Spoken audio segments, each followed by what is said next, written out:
নই, কিন্তু বিশ্বাস করো বড় মা, আমি কোনোদিনও জম্মু দাদাকে বিয়ে করতে চাইনি। আমি কোনোদিনও চাইনি জোর করে রাজরানী হতে।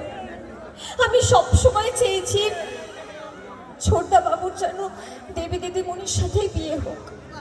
কিন্তু আমি কি করব, ঈশ্বর যে আমাকে আর ছোটদা বাবুকে একসাথে এক বন্ধনে বেঁধে দিয়েছে। আমি যতবার চেয়েছি ছোটদা বাবুর জীবন থেকে সরে যেতে, ততবার ঠাকুর আমাকে বেঁধে দিয়েছে। আর এই বাড়িটা আমার কাছে মন্দিরের মতো। আর সেই মন্দিরের দেবতা হচ্ছে আমার বড় বাবু, বড় মা আর আমার ছোটদা বাবু। বড় বৌদি যতবার এই বাড়ির ক্ষতি করার চেষ্টা করবে, আমার ছোটদা বাবুর ক্ষতি করার চেষ্টা করবে, আমি ততবার ঢাল হয়ে দাঁড়াবো।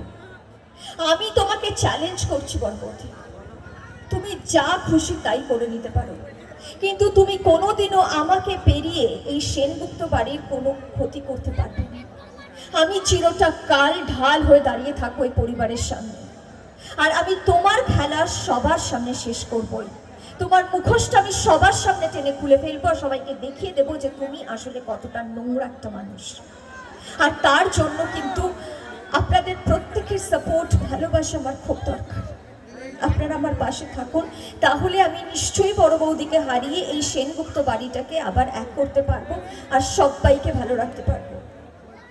আমি তোমাকে চ্যালেঞ্জ করছি বড় বৌদি, তুমি কোনো দিনও এই বাড়ির কারোর কোনো ক্ষতি করতে পারবে না। যতক্ষণ জবা সেনগুপ্ত বেঁচে রয়েছে, ততক্ষণ আমার ছোটদা বাবুর, আমার বড় বাবু, আমার বড় মার কেউ কিচ্ছু করতে পারবে না। ভালো লেগেছে?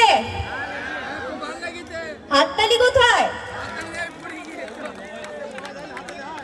আচ্ছা, আপনারা এই যে আমাকে টিভির পর্দায় দেখেন, আমি সবসময় এত